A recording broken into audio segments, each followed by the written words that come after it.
everyone gets a fair shot. Everyone does their fair share, and everyone plays by the same rules. This month we're announcing the 2012 launch of African Americans for Obama. And I don't think there's a better time than African American History Month to consider the tremendous progress we've made through the sacrifices of so many. Or we can build a nation where everybody gets a fair shot. Everybody does their fair share, and everybody plays by the same rules. Rick doesn't have a chance. And the powers that be want it to be Romney, and it looks like that's what's going to happen. And, well, you know how that goes. And look what they did up in Maine.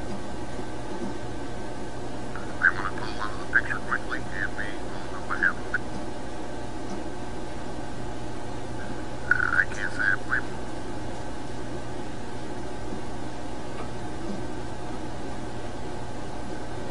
Well, it's a moot point now, anyhow. He's done.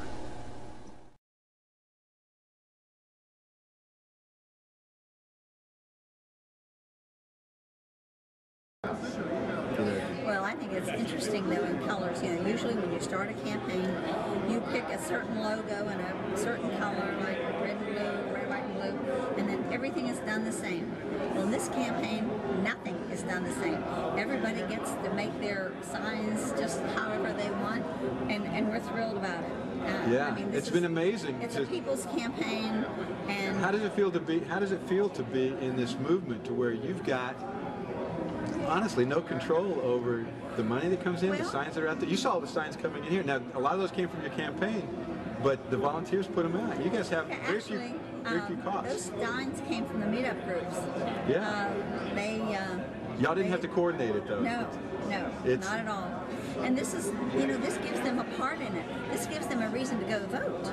I mean, you can ask people to vote and tell them it's their duty, but when they make their own clothes and they go out and wave their own signs, they're going to go vote because they're part of something they believe in. Right. And, you know, they've become very apathetic and not believed in anything.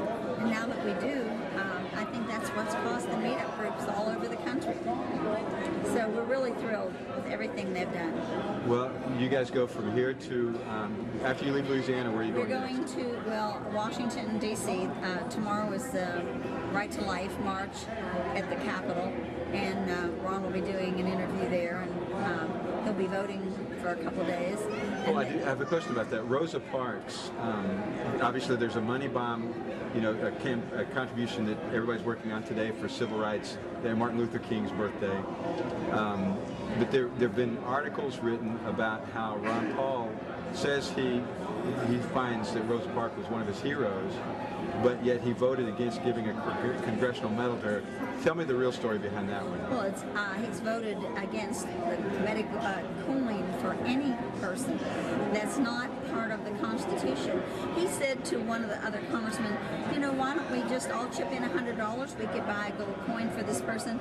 And they said, oh, it's not worth it. Was that the Rosa Parks issue, or was that the Cardinal that they were going to give that $20,000 gold? Is that what that medal cost? $20,000? Several people. And Ron has voted against it each time. There's a story, a Davy Crockett story that's very good. And it's called Not Mine to Give. And he did the same thing long ago. They wanted to do something and they want to take the money out of the treasury. They want to take the people's money and do it. Whereas that's not something that's in the Constitution. Right. And, the Cardinal that Ron had to vote against a gold coin for, he'd given his life to humanitarian aid. Right. And Ron wrote him a note and told him how, you know, proud he was of what he had done, and told him why he voted against it. And he got a handwritten note back, and the man was very sick. And he said, you know, all the rest that went along and just voted for it didn't have a personal letter from the Cardinal. He said he understood because he was that type of person. And just like Mother Teresa, she would never have wanted a gold coin. She would have wanted it for her people. Thank you. You don't see burqas around here very often. No, very different. It is. Well, listen, I know you're busy.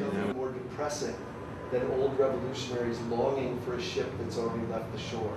Yo creo que no hay nada más deprimido que viejos revolucionarios que están esperando un nave que ya salió. You know, I feel like the 60s are, the so-called 60s are mythologized. Bueno, a mí me parece que lo que dicen, lo que llaman los años 60 es una mitología. They weren't as great as some people claim, nor were they as horrible as other people claim. Es que nunca fueron tan grandes como algunos dicen y nunca fueron tan malos como otros dicen. You know, the biggest influence on my pedagogical perspective is definitely the civil rights movement, definitely the freedom schools of Mississippi in 1963-64. Bueno, sin duda ninguna, la influencia más pesada en mi formación pedagógica fue el movimiento a favor de los derechos civiles y las escuelas de libertad en el estado de Mississippi, en el sur de Estados Unidos, en los años 63 y 64. You know, Rosa Parks, the mother of the modern civil rights movement, studied at Highlander the summer before she took her action. Para que sepas, Rosa Parks, la madre del movimiento a favor de los derechos civiles moderna en ese entonces, estudiaba en esa escuela Highlander el año antes de tomar su acción famosa en los buses públicos de Montgomery. The myth of Rosa Parks is she was a tired old lady. El mito de ella, de Rosa Parks, es que ella fue nada más una señora vieja y cansada, que no quería soportar más abuso racial. The reality is she was an organizer with a plan. La realidad es que fue una luchadora social, un organizador con un plan.